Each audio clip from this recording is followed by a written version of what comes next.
Evaluate integration of -1 to 15 signum function of fractional part of x dx। ठीक है, ये fractional part है। तो देखो यहाँ पे सिग्नम फंक्शन है, सिग्नम फंक्शन क्या होता है ये पहले बताते हैं।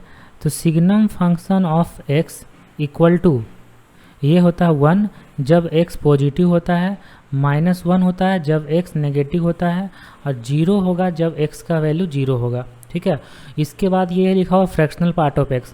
तो देखो फ्रैक्शनल पार्ट ऑफ x का ग्राफ कैसे होता है वो ड्रॉ करते हैं। तो फ्रैक्शनल पार्ट ऑफ x का ग्राफ होता है इस तरीके से,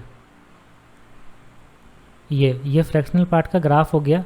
तो फ्रैक्शनल पार्ट का ग्राफ से देखो कि इसका जो वैल्यू है वो हमेशा 0 से 1 के बीच में आ रहा है। ठीक है, जब x का वैल्यू इंटीजर है तो वैल्यू 0 मिल रहा है, जब x का वैल्यू इंटीजर नहीं है तो वैल्यू 0 से 1 के बीच में आ रहा है। ठीक है, तो अब सिग्नम फंक्शन का वैल्यू हम देखते हैं कि ये जो -1 से लेकर 15 है, तो -1 से लेकर 15 को हम लिख सकते हैं -1 से लेकर 0 प्लस 0 से लेकर 15। ठीक है, अब देखो जब -1 से लेकर 0 है तो -1 ये है, 0 ये 1 ये 2, -1 से 0 के बीच में जो फ्रैक्शनल पार्ट ऑफ x का वैल्यू है वो 0 से 1 के बीच में है ना, 0 से 1 के बीच में ये 1 है। तो 0 से 1 के बीच में मतलब पॉजिटिव है, पॉजिटिव अगर सिग्नम फंक्शन में आता है तो वैल्यू कितना देगा, 1 दे देगा ना। तो यहाँ पे 1 लिख देंगे इनटू dx हो जाएगा।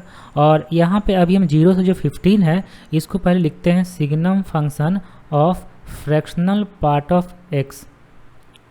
ठीक है, इतना रहने देते हैं। अब देखो -1 से 0 है, dx है तो x होगा, और लोअर लिमिट -1 अपर लिमिट 0 रखेंगे प्लस। अब देखो जो फ्रैक्शनल पार्ट ऑफ x है उसका जो पीरियड होता है वो 0 से 1 के बीच में होता है ना, 1 होता है। तो 0 से 15 है तो 15 कॉमन लेंगे और यहाँ पे लिख देंगे 0 to 1।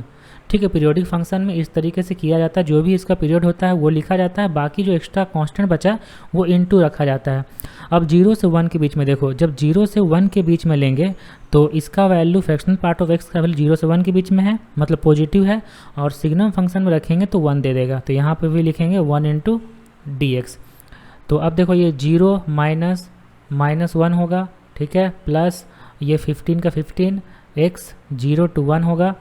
ठीक है, अब देखो ये तो हो गया 1 प्लस, अब 15 अपर लिमिट रखेंगे 1 माइनस 0 तो ये हो गया 16।